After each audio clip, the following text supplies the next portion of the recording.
आज है निफ्टी की एक्सपायरी और प्री मार्केट सेशन में हम बात करने वाले हैं लेवल्स की। ठीक है, लेवल से पहले थोड़ी कंडीशंस को समझ लेते हैं, क्योंकि अगर आप कंडीशंस नहीं समझेंगे ना तो आप डिप्लॉय नहीं कर पाएंगे, आप अपनी स्ट्रेटजीज को रिफाइन नहीं कर पाएंगे। देखिए, हर मार्केट कंडीशन की अलग अलग डिफरेंट स्ट्रेटजी होती है। अप्रैल के महीने में एक बहुत ही शानदार recovery I. With in 2 weeks के अंदर निफ्टी 50 इंडेक्स ने 1000-1100 पॉइंट के आसपास की रिकवरी दी। उसके बाद क्या हुआ, बाजार रेंज के अंदर चला गया। सवाल ये बनता है कि इतनी रिकवरी के बाद बाजार रेंज में क्यों गया। देखिए, बाजार जो बना है ना, वो टैप करने के लिए बना है। अक्सर लोग फर्स्ट रैली पे भरोसा नहीं करते, उसके बाद जब वो रैली आ जाती है, बहुत अच्छे पॉइंट आ जाते हैं, तब वो उस पर जंप मारते हैं। तब क्या होता है, लोग प्रॉफिट बुकिंग करने लगते हैं। बड़े प्लेयर्स की मैं बात कर रहा हूँ यहाँ पर। तो इसी को हम लोग कहते हैं लेट बायर। अब लीड बायर यहाँ पर ट्रैप हो चुका होता है। जब तक लोगों का यहाँ पर बुलिश सेंटीमेंट बहुत हैवी रहेगा, बाजार एक रेंज के अंदर रहेगा।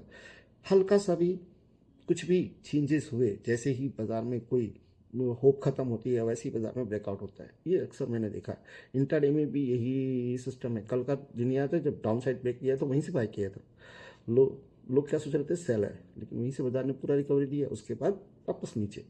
कहने का मतलब है कि इस तरह की ही मार्केट होती है जेन्युइनली।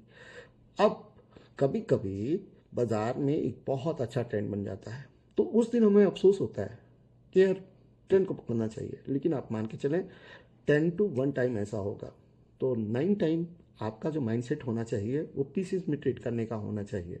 मैं मानता हूँ जिस दिन बहुत बड़ी रैली आ जाएगी शायद आप मिस कर जाओगे, लेकिन जैसे जैसे समय स्पेंड होता जाएगा आप उसे भी आइडेंटिफाई कर पाएंगे। कल के ट्रेड सेटअप में हमने बहुत ही अच्छे मोमेंट देखे। और अगर आज एक्सपायरी की भी बात कर लें तो ऑप्शंस के प्रीमियम गिरे नहीं है।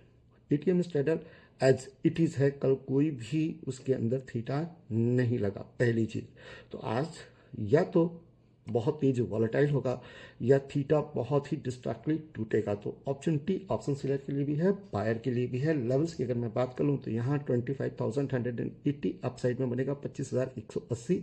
इसके ऊपर आप एक लॉन्ग ट्रेड प्लान कर सकते हैं। डाउन साइड में आपको 25,080 का लेवल ध्यान रखना चाहिए। डाउन साइड में बहुत ज़्यादा ध्यान रखना, क्योंकि 25,080 ब्रेक हुआ तो 25,000 एक साइकोलॉजिकल सपोर्ट है, जहां से प्राइस रिवर्स कर सकता है। गिफ्ट निफ्टी की जो ओपनिंग है वो पूरी की पूरी फ्लैट है, कोई खास उसके अंदर मूवमेंट नहीं है, तो लेवल एज इट इज काम करेंगे। इसके अलावा अगर बाजार में कोई एक्स्ट्रा कंडीशन बनी तो मैं यहाँ पर अवेलेबल ही हूँ।